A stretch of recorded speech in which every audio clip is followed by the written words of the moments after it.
I'm a moose. Okay, so instead of streaming, because my Streamlabs fucked itself over, you can follow my Twitch down below if you want to, I decided to record and actually put some effort into something. So, I watched Deadpool a while ago, and this is kind of the beginning of a long binge of Ryan Reynolds movies, which includes Van Wilder, Deadpool 2, Six Underground, Deadpool 1, that one, I think it's called Self/Less, the one where he's like the billionaire. I'm gonna watch that, and maybe Waiting, because I don't know, and some other ones that might pop up. So, yeah, this is the first one, and this is Deadpool, and I wrote, notes for this film, and like a lot of them, and they're not just things I like this time, so... yeah, that's fun. Haha. Alright, so, if you don't know, Deadpool's a movie directed by Tim Miller and written by Rhett Reese, Paul Rennick, and Ryan Reynolds. That stars Ryan Reynolds, Marina Baccarin, and TJ Miller. And it's about a mercenary, Wade Wilson, who is Deadpool, finding out that he has terminal cancer and going under a surgery which makes him extremely disfigured, but gives him the power to heal and regenerate and essentially not really die.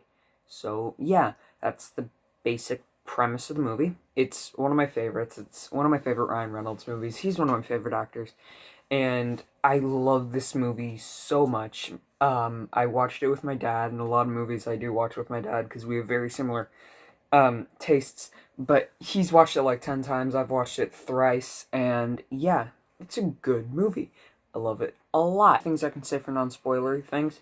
I really like the humor and the fourth wall breaking. I don't know if it's just me, but it's something I like, and Ryan Reynolds' humor and just general charisma I love.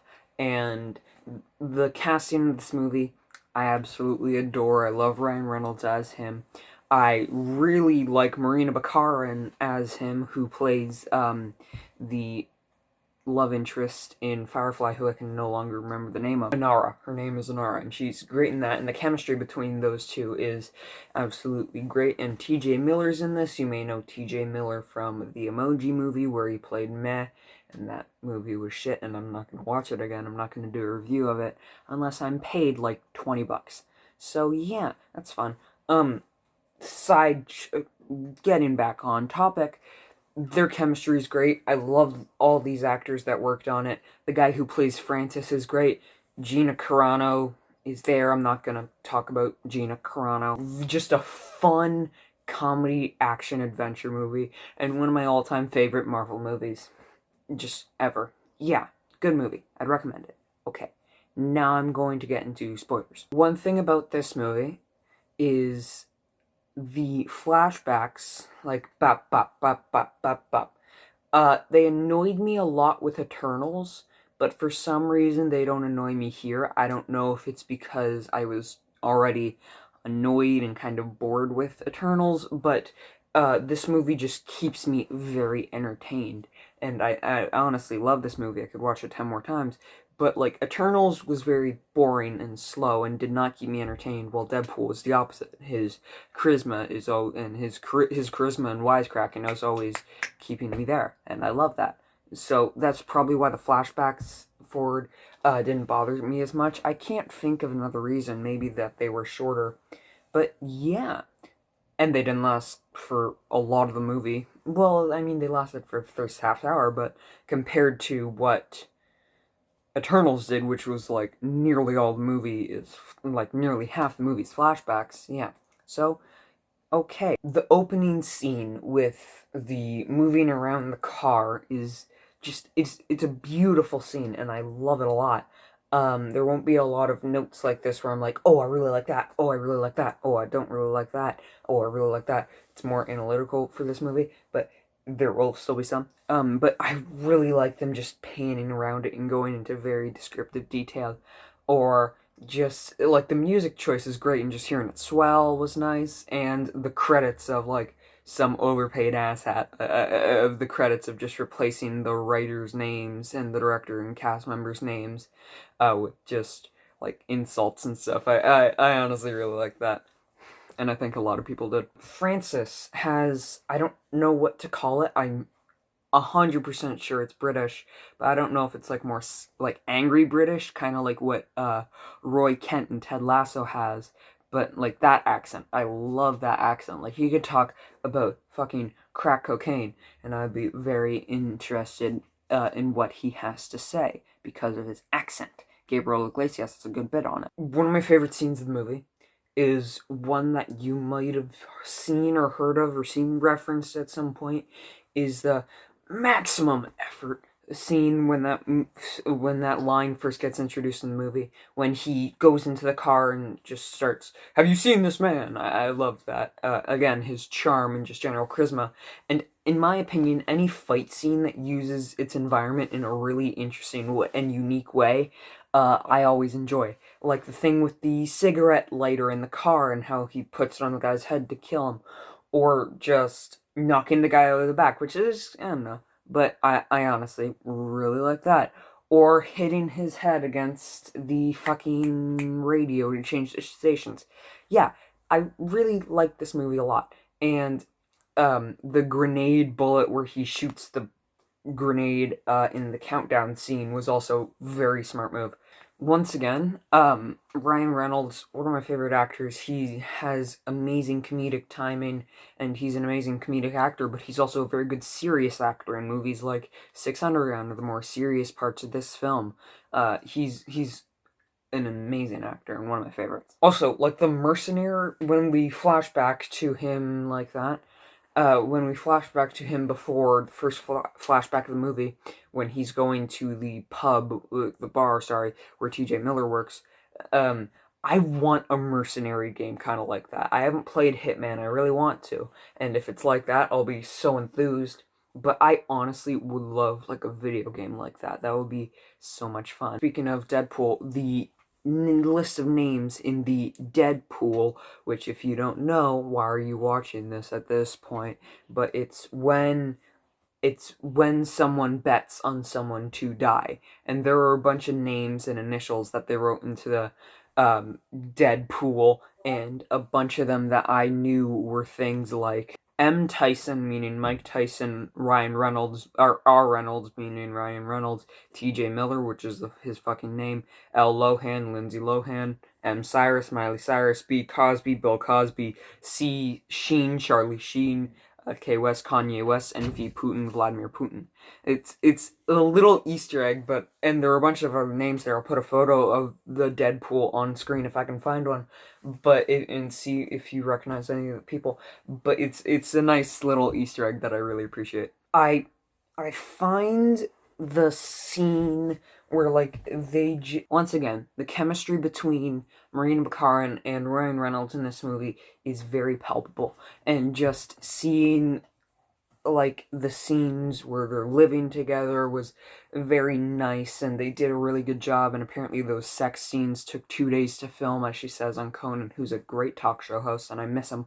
But like, yeah, that took 2 days to film, which is nice, which is fun. I find that the way they explain the villain's powers of not being able to feel in his nerve endings or feel really any emotional pain, um, at all, and I think he has super strength. I don't remember, but I honestly really like the way they explained it, and it's stupid kind of, but I honestly like it. If you don't remember, what they do is they have him in the tank, and they're explaining to him what they're going to do, which is that they're going to make him undergo extreme gruesome pain to unlock his mutant abilities and repress his cancer. And it affects everyone in a different way. As I said, Francis, or Ajax, has the damaged nerve ending, the burnt off nerve endings, kind of like kick ass to the extreme, and the no emotional things. And Angel Dust, who is Gina Carano's character, has supreme superhuman strength. Yeah, the way they explain that, I find actually really nice, and it's a bit of a throwaway line, but it's a good one. And later on throughout the movie, about 30 minutes later, you find out that they are going to sell them as mutant slaves, and they're not going to send them back out into the world. I'm also wondering, it's a bit of a nitpick, is the oxygen thing possible? Like, could someone genuinely survive having, like, oxygen to the point, where you're on the brink of suffocation for a weekend? Like, is that possible? I'm genuinely wondering. And the match thing where he just headbutts her and grabs it, I can kind of believe that, but like with comedy movies, for me, they get a pass kind of, as long as they don't abuse that pass a little too much for like unbelievability things, like movies like 22 Jump Street, or the Jump Street movies, or the Anchorman movies. Like, they get a bit of a pass every now and then because it's a comedy. It's not meant to be taken seriously. Like, there's a scene in 22 Jump Street where they reference where they kind of break the fourth wall and reference how convenient it is that there's a church on the other side of the street. That's 22 Jump Street. And it's like, yes, how convenient. I will do a review of those movies at some point. I love those movies a lot. But yeah, it's willing to get a pass, but I do want to talk about it. The amount of luck and skill that it would take to pass the match, which would be wet, by the way, to your hand and light it with your finger, because he uses it in 3. So A, that match would be very wet, so yeah, I don't know. You need a bit of suspension of disbelief there. Stanley's cameo in the strip club was nice. I love how he's just like a dirty old man, and it makes me chuckle every time it comes up. Don't exactly know how I feel about Colossus and Negasonic Teenage Warhead being used at the beginning and at the end of both Deadpool movies, and like kind of exclusively there. Maybe they might change that in the third one, but I honestly don't know how I feel about it, because I get you want to focus on the main anti-hero plot, and a character like Colossus, which is constantly fighting against his anti-hero plot, would become very annoying very quickly. But yeah, I don't know how I feel about them. Maybe have them a little more in the movie, because I like Colossus. The guy who plays him does a good job, and Negasonic Teenage Warhead is an interesting character that I want to see explored more. And she's also great as Rory in Lucifer. I love Dopender and his craziness in both movies. Like in the second one, mild spoiler for the second one, where he decides that he's gonna be a contract killer, and I love that, and just his insaneness where he comes out that he kidnaps his cousin who is going to take the woman he loved away from him. You just kidnap someone, you go over speed bump, and you're and he's just so crazy, and I love Dopender. He's kind of the comic relief in a comic relief movie, but yeah, I don't know. I like that. Side note, how is Colossus here? Because in the second movie, they do mild spoiler for the second movie. In the second movie, they do kind of say that it's in the McAvoy timeline. Correct me if I'm wrong, but you see Colossus in the Patrick Stewart timeline as a kid. So I'm honestly kind of confused there, but it's something I'm willing to let go. Oh, and they kind of use the environment in the final fight, which I like. Like how they have, Marina Baccarin's character, Vanessa, that's the name of her. Like, they lock her away in the air tank from before, and they do kind of use it as cover, or when Negasonic Teenage Warhead launches him up. I like how they use the environment. As I've said before, I always like it when fights use the environment, because it makes it more interesting, like, and more creative. I'm not necessarily talking about environment like when Batman ducks behind cover in a warehouse, or when he uses that crate to push in the bad guy's head. I'm not necessarily talking about that. I'm kind of talking about, like, stuff in the Kingsman movie, where in the first fight he takes the guy out with the with the beer glass, and it takes him out.